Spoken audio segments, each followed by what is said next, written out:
All right. So, you can't start Star Wars without this visual right here.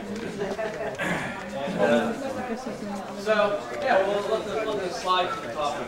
He was originally panic. He changed. Right? Way to go, George. Yeah, we gotta have some class here. Come up the front.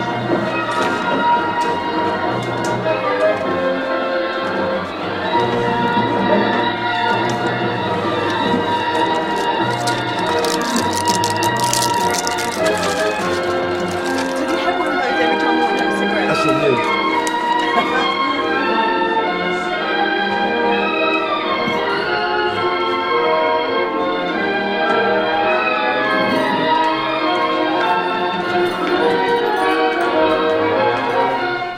There we go.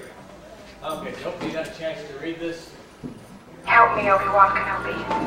You're my only hope. Today's talk, presentation, whatever you want to call it, we're going to divide it into two parts. And the first is this hero's journey, and the other is the doctrine. So the first part of it, we're going to look at what a guy calls the hero's journey, and we're going to draw a biblical parallel and show you some of the kind of the themes that are present in both Star Wars and in the stories of the Old Testament.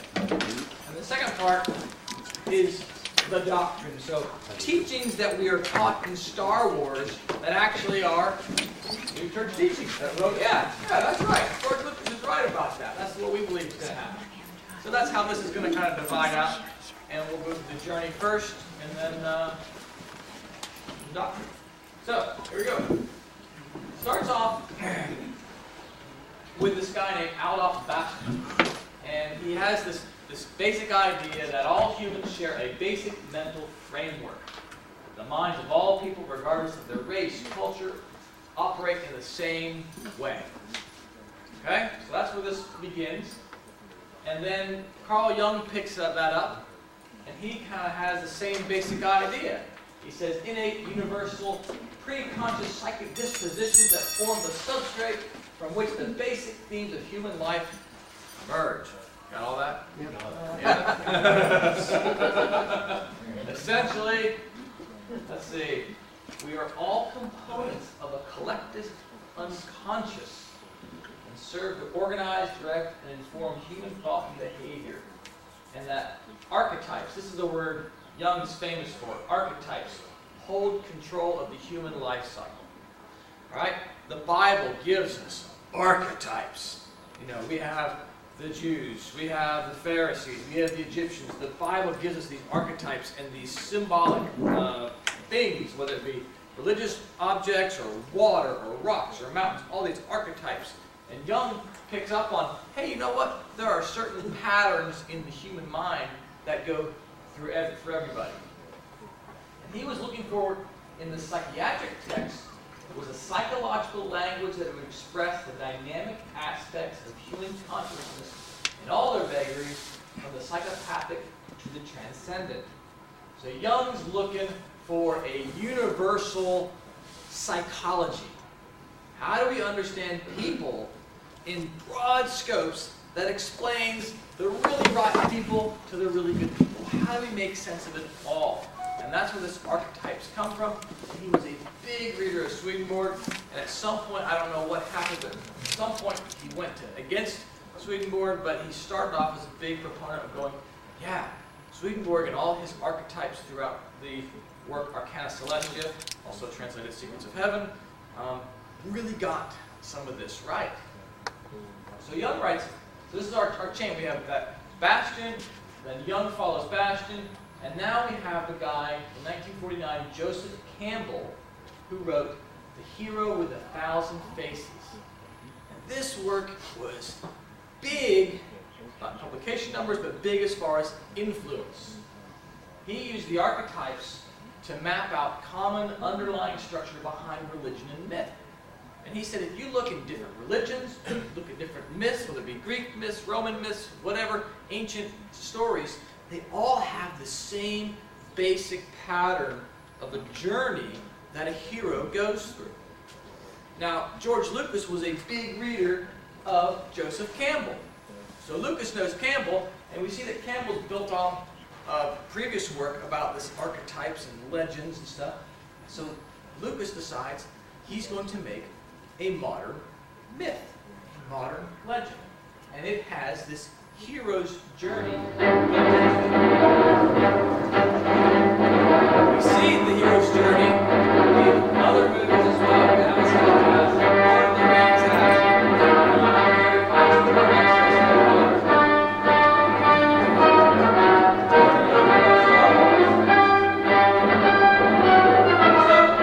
Help me, Obi-Wan Kenobi. You're my only hope. Back. All right. Well, anyway. Up or down? Yeah. Right. But it's okay. It's basically going to show you that was a selection of all these headings. So you have this call to adventure. All right. Heroes starts off in their normal world, but it's often presented with some information that acts as a call to head off in the unknown. Do we know of any characters who have a call to, I wouldn't necessarily say adventure, but a call? That's pretty common in the Bible, right?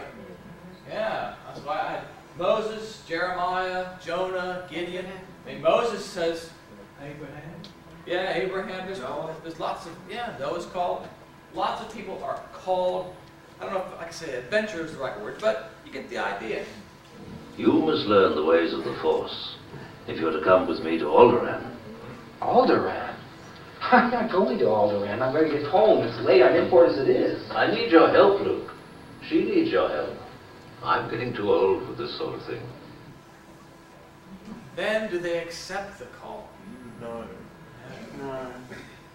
Does Moses say, yeah, all right, let me go to Egypt and show Pharaoh what's up?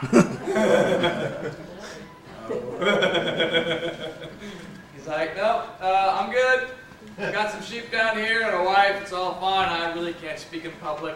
Thanks a lot for the offer, but you have a nice day.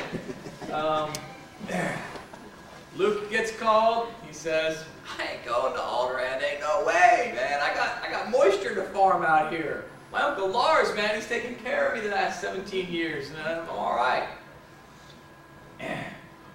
Hero refuses the challenge or the journey, usually because he feels a sense of duty or obligation, fear, insecurity, or a sense of inadequacy.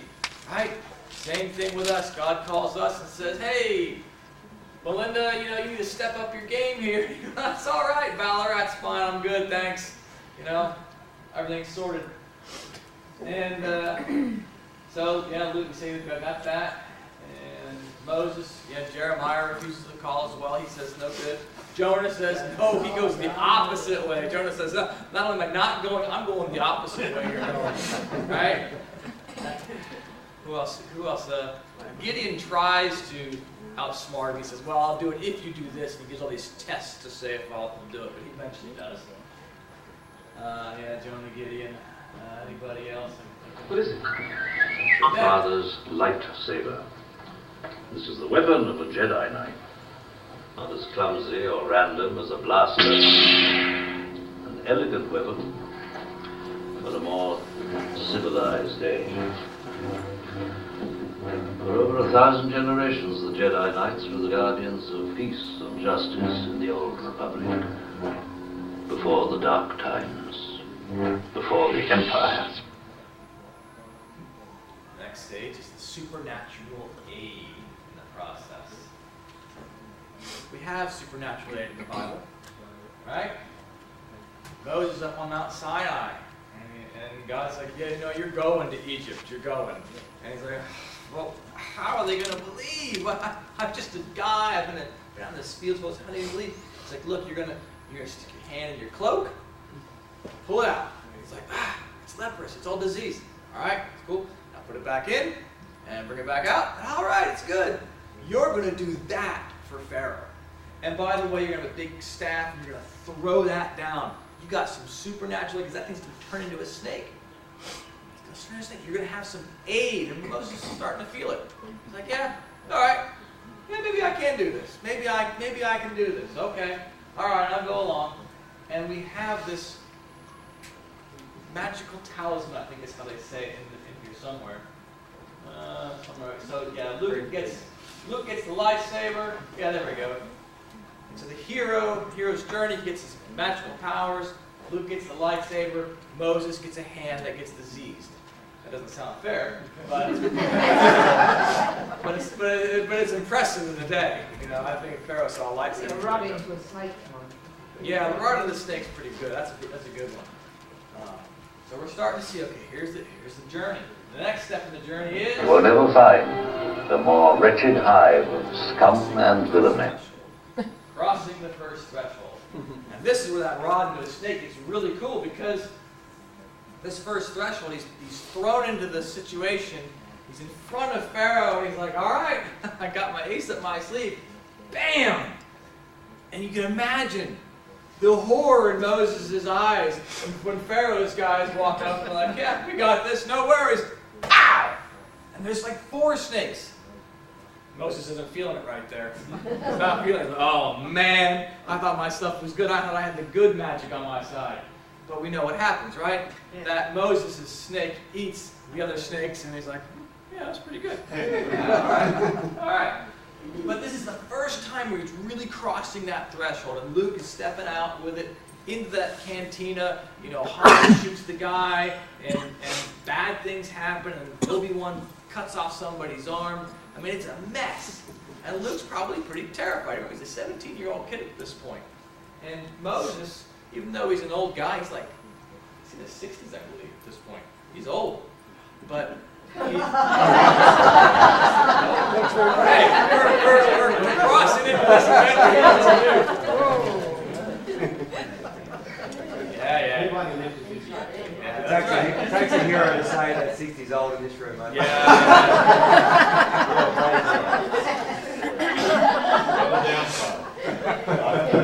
You know what they say, you can't dig yourself out of a hole with a shovel. I'll let that one go.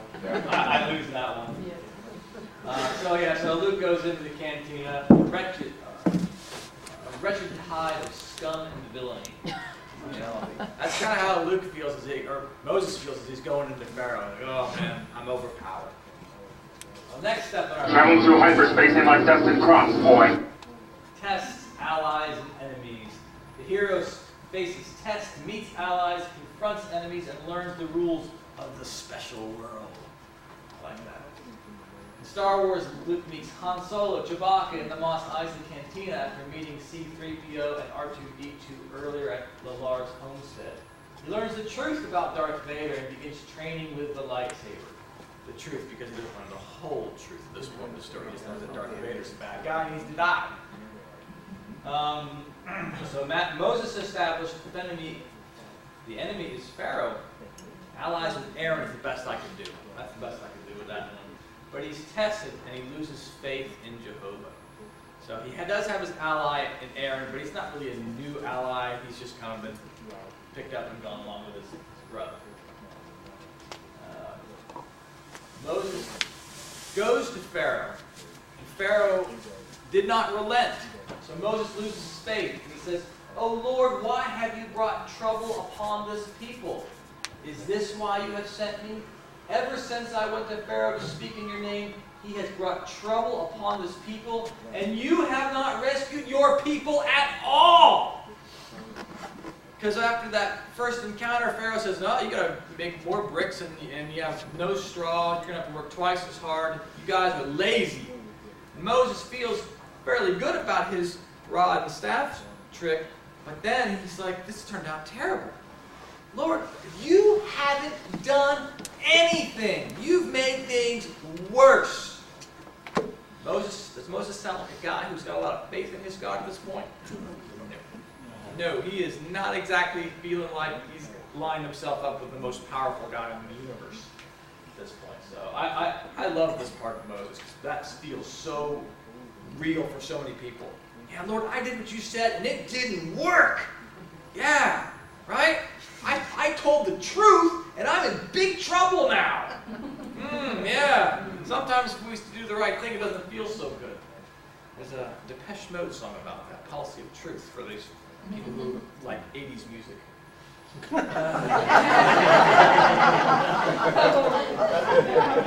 That was heroes. That hall's getting bigger. The next stage in the hero's journey is the meeting with the goddess. This is Princess Leia. The hero meets a female figure of power and significance, often supernatural and a representation of unconditional love. Do we have anybody like that in the Bible? We have Princess Leia in Star Wars. Anybody like that in the Bible? I say no. I can't think of the goddess in the Bible. Women have their job, but it's not being a goddess. The men took it out. You men took it out. Nice try. No. Well, you know, it is part of this archetype. You know, men are the truth, women are goodness, and in the Bible it's trying to tell us about our process. Our journey starts with the truth, and the goodness has second place to start with. Eventually it switches, but we have to start with the truth, and that's what the Bible is telling us with all the male archetypes and the male leaders. It starts with learning the truth. Star Wars gives us the Princess Leia as the goddess, you know, the leader of the rebels, but it's not really a biblical parallel for us here. But it's part of the hero's journey that is common amongst myth and legend. Looking at me, Teddy, for that small moon. I think I can get him before he gets there. He's almost in range. That's no moon. It's a space station. It's too big to be a space station. So the belly of the whale, the big test. Now we're moving forward. The belly of the whale represents the final separation from the hero's known world and self.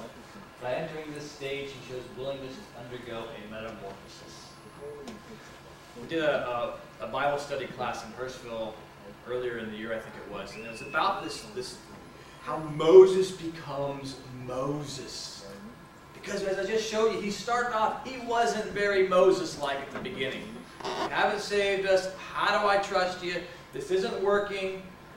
But through the process of the 10 plagues, Moses starts to realize what's going on. He's like, wow. You know, at the beginning, he's kind of afraid of Pharaoh, but by the end, he's like, Pharaoh, whenever you're ready for this plague to stop, come and see me. I'm your guy. He's got it. He's got the action. And now, at this point in the story, you can imagine this is the crossing of the Red Sea.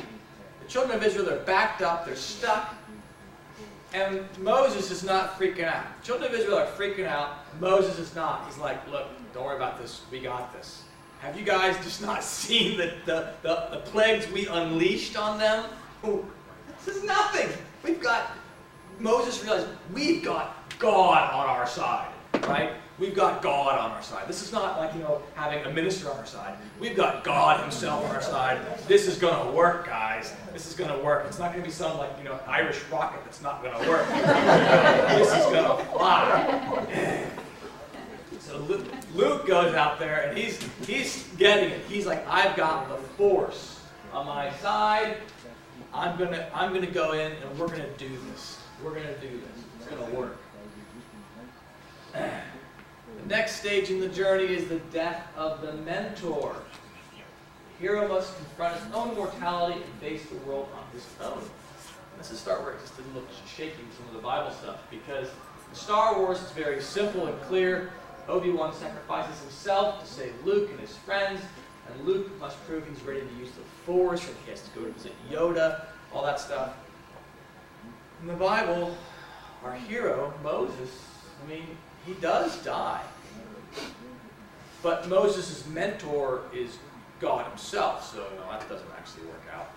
But we start to see that there's a shifting where the children of Israel have had Moses as their mentor now, and now they have to survive on their own. You know, everything, you know, Jewish culture is all built around Moses is the man. Everything that Moses says is great, anything else is suspect. But if Moses said it, it's great. And now they've got to go on without Moses. Moses has taken them as far as they can go. He got them to the border of the land of Israel. It's as far as we can go. Now you guys have to do it on your own. Same thing we see there with us. Next. His computer's off. Luke, you switched off your targeting computer. What's wrong? Nothing. I'm all right. Luke has his deal where he's got to do this on his own. Obi-Wan's gone. He's in the trench of the Death Star. He's got to make the shot, and he says, you know what? I'm not using computer. I'm using what Obi-Wan, my mentor, has taught me. Using this stuff. Hero dies. It's part of the hero's journey.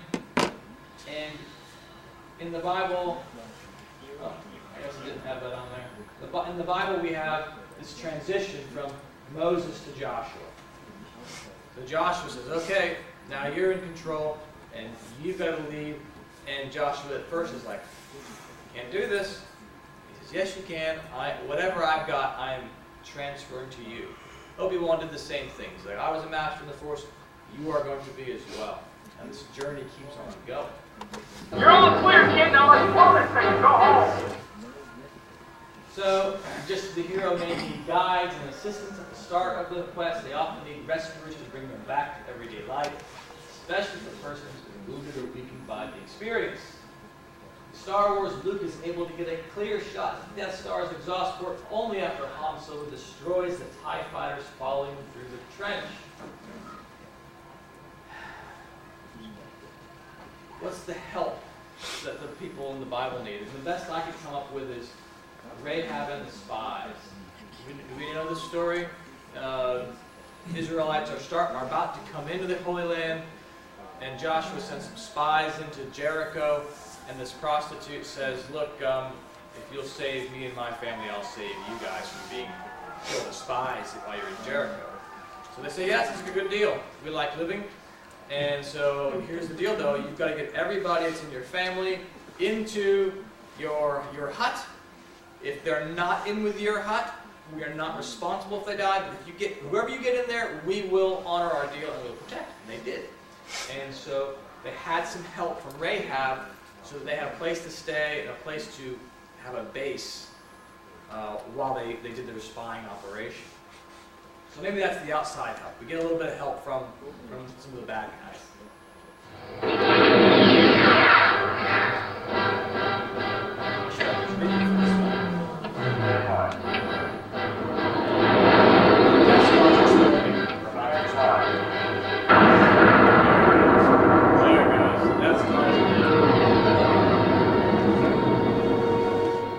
So the achievement has been fulfilled, and this is the very clear one in the Star Wars where the Death Star blows up. All right, rebels win that round.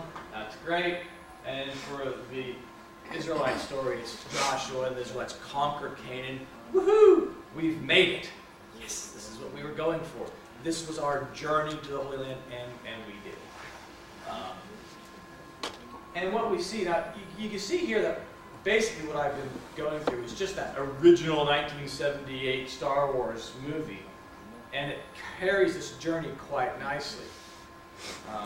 But the newer movies, and even the subsequent Empire Strikes Back and Return of the Jedi, carry a lot of these same pieces of the myth. I mean, this journey is throughout it. Lord of the Rings definitely has this journey with Frodo and his arc through the 3 movies, versus Star Wars really does it in the 1. It's all great in Star Wars. I'm gonna let you get all the credit and take all the reward. That was more than funny. He uses the Force. He becomes Luke becomes a Jedi. That's all great. Maybe the birth of Jesus is our return of the hero in the Bible. That's the best I could come up with. Any better answers than that? Trevor? I guess that some of the prophets were heroes. You could go for Elijah or Elisha, one of those guys. Those two in particular, yeah. That would be a reasonable interpretation. Especially, Elijah, who struggled against the Jezebel and so on, the false prophets. Yeah. He's really a hero there. Yeah, no, that's good. I like that because it's the hero type that Moses was. He has that same kind of a symbol. So we start to see this exists throughout. Remember, the Force will be with you, always. And let's see here. Yes, we talked about that. Other books we know. John Carter. person Jack's on the Olympians. Does anybody know that? Yeah. Does that have a similar type of thing that you know of? Yeah. Would you agree with it? Okay. Hunger Games. I don't know about that. That's a bit of a stretch for me. But I love Kung Fu Panda. I love Kung Fu Panda. And that is totally got the hero's journey in it. Men in Black, I thought that was kind of weak, but that's one of the guys was suggesting Men in Black. I'm like, well, I don't know, Will Smith really isn't that kind of a hero. Dune, I haven't seen Dune. Yeah, Dune, definitely. Yeah. I've heard it. Very good. Yeah. Okay, Wizard of Oz. I don't know that Dorothy's a hero so much, but, you know, she's got a journey for her. Definitely got a journey part down. And of course, yeah, your Batman, Spider-Man, all the superhero types from the comic books totally have that. Especially Spider-Man, because he has all that internal angst and feelings of self-doubt. Yep. Well, Yep. Batman too, isn't it? Batman, yeah, all right, I'm seeing that. Yeah, because he didn't believe that he was going to do this. Yeah, it's true. It's true. So, I mean, this hero's journey is totally out there, and it's definitely part of the Star Wars culture. Next, and so yeah, nice. So that's your cycle. We skipped that slide earlier. Call adventure, recruit, a little meeting the mentor, and it goes all the way around. Return to the hero, and it's supposed to start again. Crystal. I'm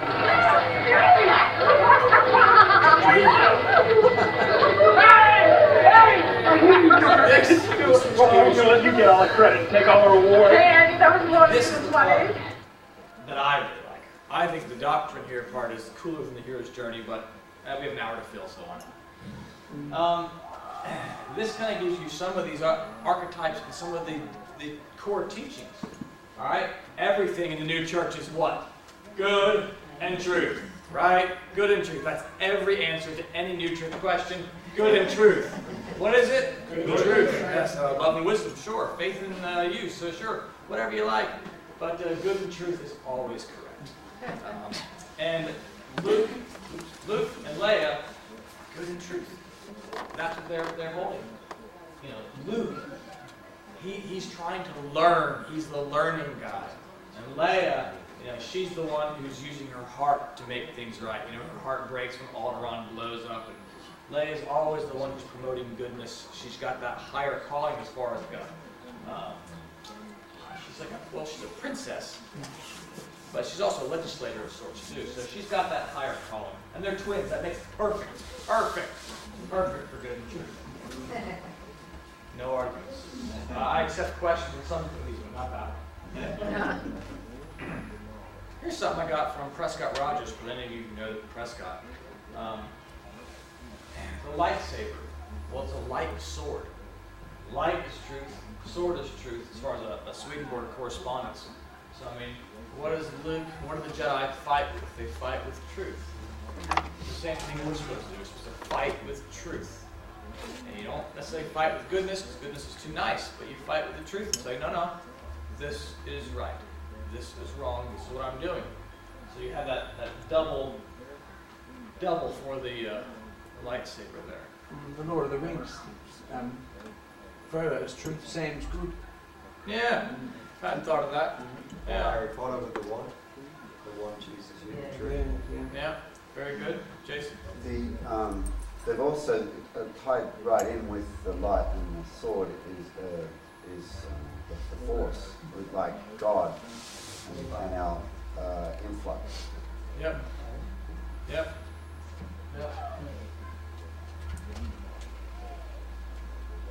Do we know the doctrine of remains? Do you know the doctrine of remains?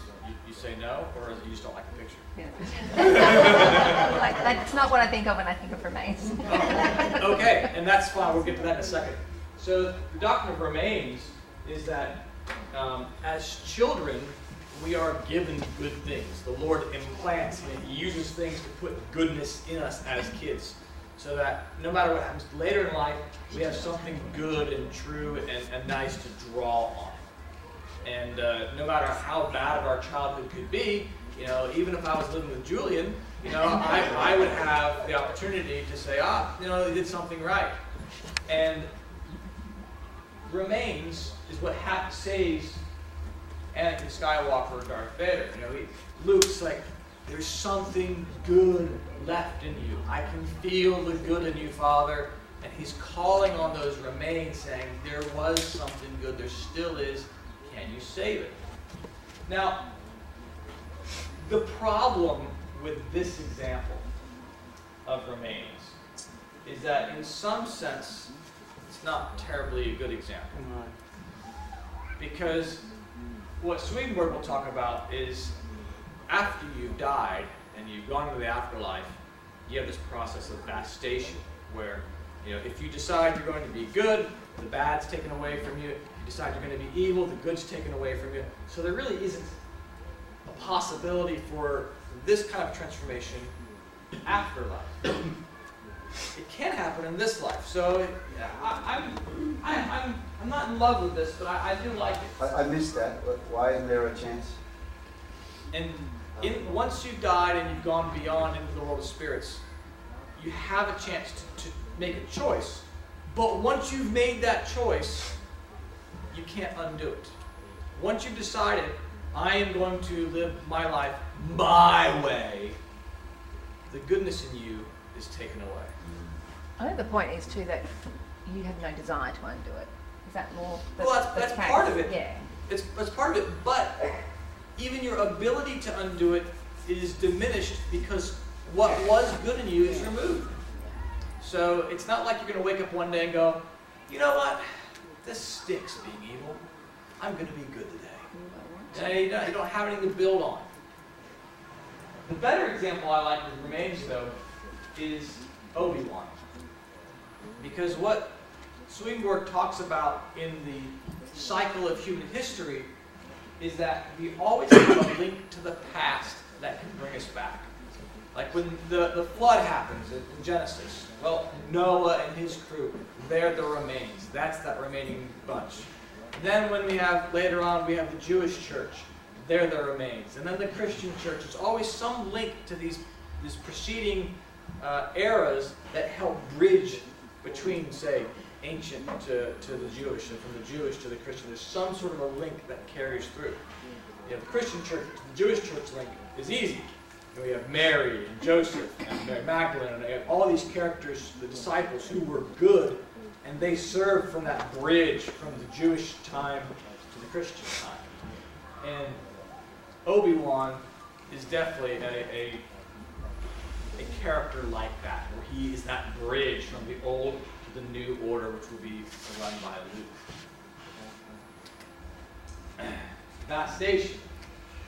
Ooh. Do you know what this scene is? I don't know. This is from the episode 3, came out in 2005. It's hard to see the lighting, I know. But he got a little kid, looks like Harry, Harry Glenn.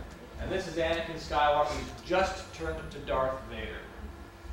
Alright, and so the Emperor says, Darth Sidious says, look, you've chosen to come to the dark side, now you must get to be strong in the dark side. He says, go to the temple and kill all the children. Go to the Jedi temple and kill all the children. And she's like, oh, you just saying it here, it's like, oh, what? And so that's these little kids looking at Anakin saying, what are you doing here? And he's going to slaughter them all. It's the darkest point in the whole Star Wars series. And this is this vastation process of choosing, it's what we're talking about, getting rid of the good in you. And that's what Anakin's doing. He is spiritually aligning himself with evil. And the Emperor says, don't think, don't stop, don't hesitate, just do it. And this is the moment where Anakin really becomes Darth Vader. He says, I'll be your student. I will follow your teachings just before this. But it's not until he gets into this that he really becomes evil. His eyes turn yellow. And it's very, very creepy. But that's what this vastation is. Right? Well, yes, that's true. You could draw a Herod kind of connection to it if you want to, as far as Christmas story, getting rid of all the kids. I'm sure there's. They're young Jedis, so it's Yeah. Yeah. But I think the way this movie sets it up is that it's not so much about getting rid of the threats as it is aligning with the dark side. This is killing children is the worst thing you can do, and this is how you become more powerful with evil. And you know, devastation I think is a big piece because a lot of people in the new church like our views on heaven and hell. You know, God's not up there on the throne going, okay, let's see, Robinson, Len, cha-ching, trapdoor, he's not doing that, and we like that, especially Len. And so a lot of people try to think that, well, okay, is there a process where everybody gets saved? If you want people to go to heaven, that's our goal, that's what we want. We want everybody gets saved. And if it's a choice, maybe we'll, come our way out of it, out of our stupor, and make a different choice. But this doctrine of devastation says, no, because once you decide, all right, this is who I'm going to follow, the rest goes away. The good that's in Anakin is just ditched as he aligns himself with evil. We make our choice on this earth because when we get there, our ruling lot is already set. Yep. We don't make a choice after we die. Yeah, we'll talk about that later.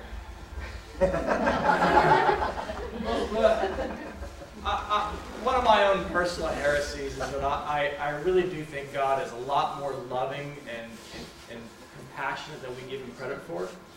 And I think what happens in that world of spirits is that while we say, sow a tree falls, so shall it lie, I think we really give it a good chance to see just exactly what it is that we've done and see the real consequence of it. And what may seem like a dramatic transformation to you or I, the person, Lord also says, all you need is the faith of a mustard seed. Give me the faith of a mustard seed, and I can make that go. And so as long as somebody has something they're willing to work with, he can save them. But there does come a point where you have, maybe that seed's grown, or you've killed off that seed, and then there isn't turning back. But I guess I'm a softie when it comes to what happens in that world of spirit states. How evil works, we definitely get this in Star Wars.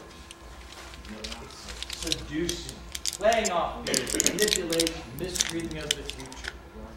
And this is what Emperor Palpatine does to Anakin. He totally seduces him, plays off his fears. Anakin has this dream that his wife is going to die, and the way it plays out is, yeah, she dies, and she dies because he turns to the dark side, not because he didn't have enough power. And Anakin has this thing that if I could just have enough power, I could save her, I could prevent her from dying. And so while he doesn't want to be bad at the beginning, he's like, yeah, but I don't want her to die. So he knows this. Emperor knows this. He's like, yeah, oh boy, my mentor, he told me we can save you people from dying. And maybe, Anakin, if you and I work together, we could save your wife. So in the moment of decision of choosing between who he's going to save, the good guy, the good Jedi, or the bad Emperor there, who does he choose? Chooses the bad Emperor. Playing off his fears, he's manipulating, he's misreading the future. Yes, sir? I think I've got a question. Who is evil? Like you said, evil is how it works. Seduction, playing foods. Yeah, this guy's evil. Yeah, but God is good. Yep. So we can picture God. Yep. And follow that. So there's two sides, but who can you see evil? What entity is the evil source coming from? Yeah, where is it? Version of good. Yeah, there is no singular devil. There's not an antichrist per se. But we see that humanity, in its delusions of grandeur and trying to hold power, presents evil quite nicely, quite faithfully. So You know, this guy, Emperor Palpatine, all he wants is power, power, power. And so he's doing whatever he can to get this other powerful guy on his side to do his bidding. And so we're seeing the evil in him. You know, he's using a misreading of the future. He's manipulating the fears, and that's what evil does with us. You know, he sits there and goes, you know, oh, Trevor, nobody likes you. Verity, you're not pretty enough. You know, all these things, you know, Michael Chester, you know, you're not doing a good job at Swedenborg Center. You know, the revenues weren't up this year. You know, we hear this, and evil's just creeping into our heads like, no, you aren't good enough. Right? That's what's going on here. It's playing off our own fears and trying to drive us mad. That's what happens with Anakin. It could be a good example. Let's just say in a working environment, you've got a boss who's intimidated by an employee, or he's got his own issues, and he uses, you know, there's just so many ways that they can manipulate your fears. And, you know. No, totally. But and that's what evil does. And it tries to seduce you. It says, well, look, you're going to be happier if you do it this way. The Lord tells you, you know, you're happy when you're generous. And the evil's saying, nah, you're happier when you have more. More. That's what makes you happy. So we're just talking about what evil wants. Lighting's not too good at this. You can't really see how you can see his evil face. He's destroying the Jedi there that's got him defeated. And his line there, as he's unleashing his Force lightning, he says, unlimited power! And that's what he thinks he's got. And he kind of does for a while. It's all about power. All about being superior. And I'll tell you, one of the things I've read throughout the writings is talks about children, right? And children are good or bad. You got a nod, they got a fence striker here. but yeah, we generally say they're good. And Swedenborg says, yes, if children died, you know, they go straight to heaven, you know, there's no problem with that. But he also has these things, and you're saying, nah, you know what? Children are actually evil with thumbs. You know, it's just evil with hands. All children are, because they all they want is for me. You know, I see this with Zach all the time. You know, he didn't win a game. I'm not the best. You know, he wants to be the best. And you can see the self-love come out in kids. You know, all the time. You know, well, you know, so and so has this toy. I want it. Give it to me. Well, that doesn't sound very good. We say children are good, but man, I tell you what. Now it's true that this isn't what we call actual evil, because the kid's not old enough to actually bring it into his own. They're not rational enough to make it their own.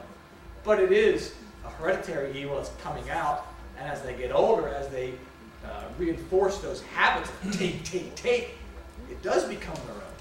It does become their own. But what it wants, power. Best.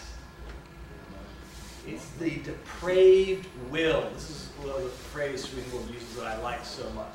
We have a depraved will. And this is why we need to be born again. Because our inherent self is terrible.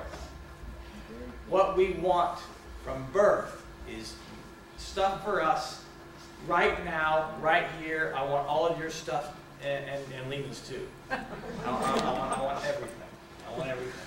And this is, you know, Darth Vader, he's saying, you know, look, come with me, we will rule the galaxy together. He's offering Luke a deal. I won't kill you, we can do this together. And this is why we need to be born again. This is why we have parents who can say, oh boy, that child of mine, well, ain't looking so good right now. You know, he's cute and he's all sleeping there in bed, but I'll tell you what, once they wake up, oh, this is not going to be good. And so we have to be born again. We have to be born again. Because all that hereditary stuff that, by the way, ladies and gentlemen, we all passed on to them, you know, and, oh yeah, right, I know that, it's going to come back and get us. I think that's why we have parents the way we do, because at least we can know our own foibles and see them in our children and go, oh yeah, I know about that one. I need to cut that one off of the past right now. That's what we're supposed to do as parents. Yeah. That's messed up now with depraved will. I'm going to do an article with depraved will before too long. I think it's such an interesting thing. Well, like, I was talking to a fella, and he reads Swedenborg, he's a nice guy, and we're having this conversation about, are people basically good, or are people basically bad? And now, I'm a pretty sunny side optimist. I think most people are basically good. I think most people try to do well. But every now and again, I turn on the news. And I say, well, there are some people out there that aren't so nice. And I think when we're honest with ourselves, we realize the depth of terribleness that we can think about. You go, oh yeah, this didn't go well, and boy, I went into a bad place for that. Maybe you didn't do anything with it, but you get a taste of, oh yeah, there's something not so nice in there. There's not something so nice in there. We have this need for feeling good, need for feeling powerful. I mean, there's just three bad loves: love of self, love of the world, and love of disorder. So, like, love of disorder for me would very clearly, I want to speed as fast as I can through every speeding camera. Stay on the man, yeah! Love of the world, yes, I want every cool car in my garage, sure, yes.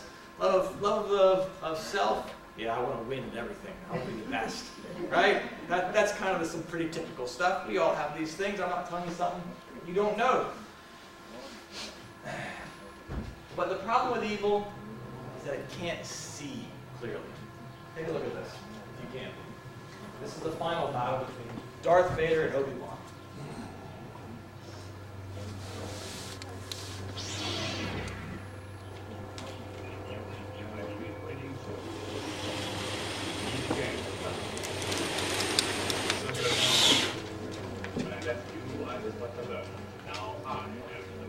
What here?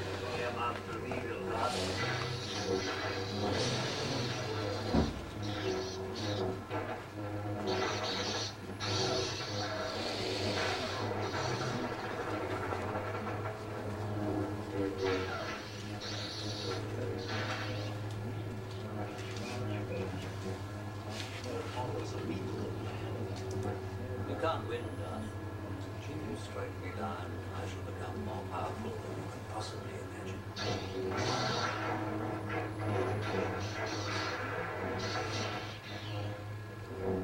You should not come back.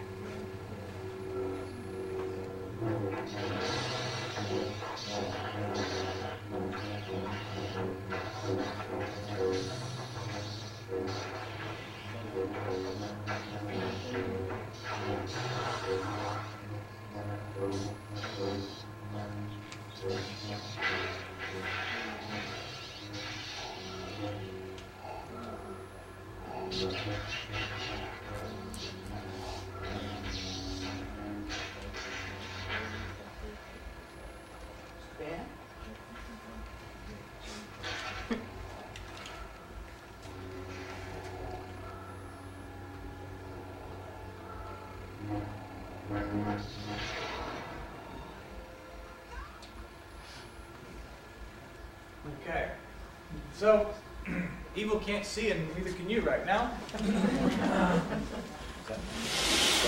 So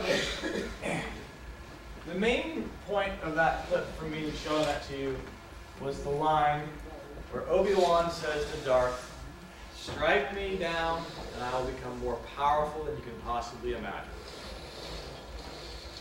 That's that scene for me. Evil can't see what it is that good has going for it. They can't see a proper view of the future. They can't see that every time evil loses. I mean, hasn't Darth Vader read in the book? Every time evil loses, it happens, really, no matter what you read. Good guys always win. We might have it be a come-from-behind victory, but eventually we win. And Obi-Wan says, look, if you strike me down, you think you're going to be all-powerful. You think you're extinguishing another Jedi. But I'm going to be more powerful than you can possibly imagine. And I think about that, when tragedies happen. The teachings of the New Church talk about, okay, what happens when children die? Just talked about this. They go to heaven. Right. And all these angels that go up into heaven, and they're affiliated with this highest heaven. Swedenborg writes, kids when they die, they don't suffer themselves to be doing the wrong things. It's like, why would I do that? It doesn't even occur to them to do the wrong things. When these kids are struck down and they're in heaven, these are the highest angels that come and they do what? They help us. They help us. Now who knows? They could have stayed on this earth and become corrupted and been like one of us who's willing to suffer ourselves to do evil. But when children are struck down, I mean, it's terrible. I get it. Believe me, I get it. But at the same time, I feel like that's what's happening there. Evil's saying, I'm going to get you. I'm going to make you miserable and everybody around because you're going to die. And I think evil's going to strike this child down, but it's going to be more powerful than it can imagine. You know, we have a life that goes on, and I value human life, but I think at times we overvalue human life. Because really, this is just a school. This is just a school. It's a temporary state. And you know, you look at your lives now, we've all gone beyond school. You look back at school life, what was that? Well, it was school. This is my life. Here in Star Wars, it's saying something much more powerful going on than what is right here. And I really like that message of, you don't get it, Darth Vader. You don't get it. And Obi-Wan, he's there, and he says, all right, I'm going to let Luke see this. He's going to be upset. It's going to be terrible. But when Luke needs Obi-Wan, he's there.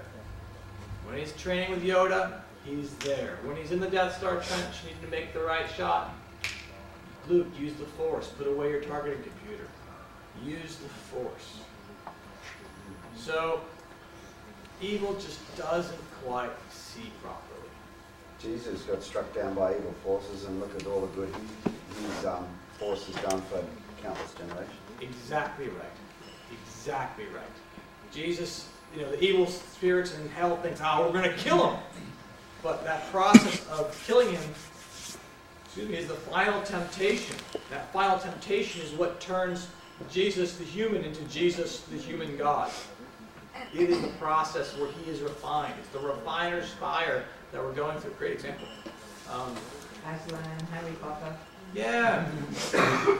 Yeah. And so this stuff is really, really real. And so when bad things come at us, it sounds crazy to say thanks, but at the same time, that's kind of what we're supposed to do. Thanks. Because the Lord only gives us what we can handle. When bad things happen, the Lord's saying, well, I think you can handle this. Julie, I think you can handle being with Michael. You know? That's how it's saying.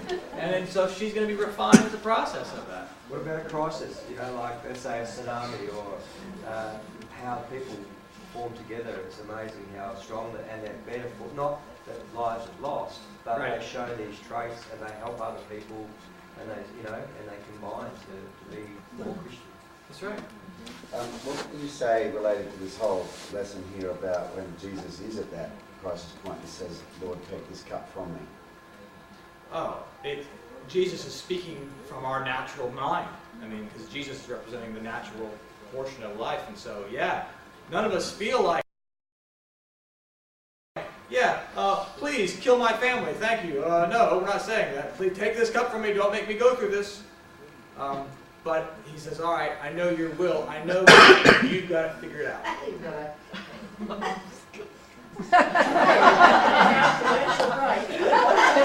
Oh, ain't that interesting?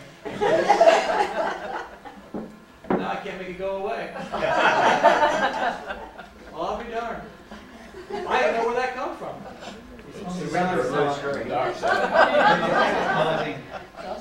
Cold. Channel 9. All right. I think it's on the I think it's actual TV now. Yeah, it looks like TV. Oh yeah, the presentation on the back is ended.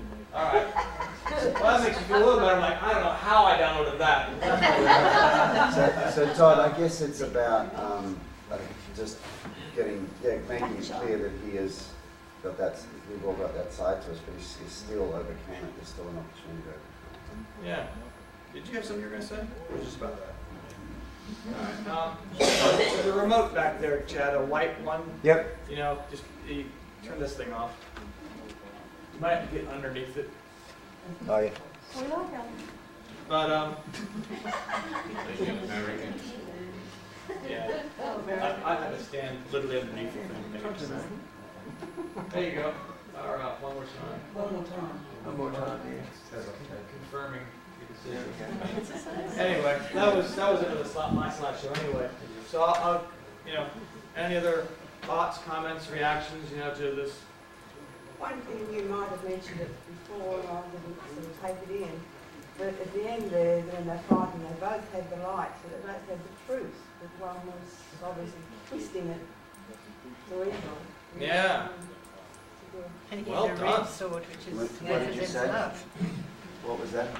Well, basically, Darth Vader has a a lightsaber. Basically, And he's it's taking red. the truth and twisting it to evil. Because the sword was representing truth. And that's right. The bad guys have the red. Yeah. The truth represents love. Yeah. No, it does. Hate. Well, in this, because remember, this is good because throughout the writing, Swedenborg says, everything has its representation and its opposite. So somebody who represents love of the Lord and its opposite can represent love of self. So something can represent love and hate, and you have to use context to figure out which it is. In this case, you have the context of a good guy in a nice robe and a bad guy in an evil cape. You can figure out which is going where. But that is how the Bible does operate. It has that and its opposite. So no, it's really good.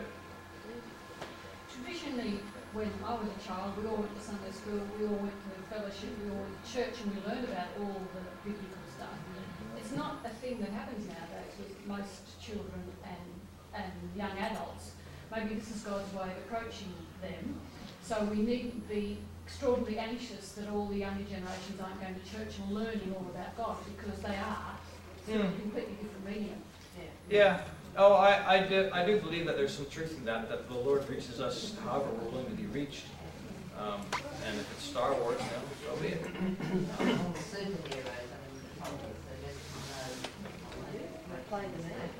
Yeah. The only danger with the superhero is that we decide that we want to be God. We want to be the superhero. That's my only hesitation. That's why I like the Star Wars thing better, because Luke doesn't become God; he just becomes an agent for the Force, basically. Yeah, but look how But there's Harry always a Potter certain was. hero I mean, that's Which one? Harry Potter. I mean, that Yeah. was so popular. The superhero is only doing it for the good that's providing the other person. They're not doing it for themselves. So Yes. But sometimes you're right, and yet sometimes what we resonate with is I want to be the superhero. Yeah. And I want to have that kind of power and cosmic. I admit. it's just what the reasons why. Yeah. There is a movie on being God. Someone wants to be God, so God says, okay, you do Bruce it. Almighty. And it just finds it absolutely impossible. Yeah, it's a difficult job.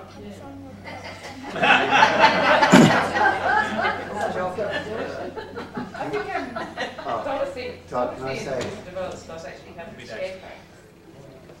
Dorothy and the device has the scarecrow. True. True. Yeah. Okay.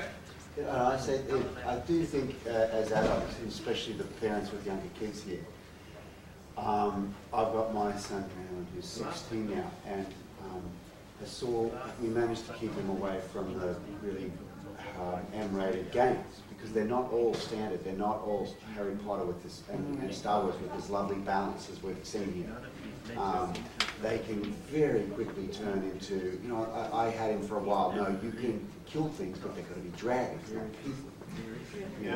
And then the pressure is so constant. You have to be very, very, very on top of it. Exactly what they're watching, how much they're watching it. We got to a point where he was doing me. I can't believe it's me and my son 6 hours a day, because I'm working and I'm not there to control it, and it affected his schoolwork. And now, if I say this, he gets furious. But you are addicted to this, my son. And this is me. I'm so aware of it. I've tried so hard. I even had to point, okay, you can watch these evil stuff, but you have to read something positive. And oh, I don't want to read all this Christian stuff. Okay, do something about it. Buddha, do something positive. You know, Throw me a bone. even Alexander's Proof of Heaven, he only got halfway through it because you know what? The force is constantly there, the negative force. And I didn't get on top of it, you know, for a few weeks. So he thinks, no, that's done now. I don't have to do that. And then I have to really psych it up to do it again. And you know what? Then I'm watching, going, what's he doing now? He's playing the evil guy. I mean, hour after hour after hour, he's killing the good people. And he's stealing to keep his money. And he's done, I said, how many, I tried to play this thing to try to connect with him, you know, I'm probably on good side. And he goes, I go, come on, just bad at this. Well, you know, don't worry, Dad, once you've done 200 hours of this, in a week. you'll be good at it too. Yeah, we do. Okay, so for you folks, just learn.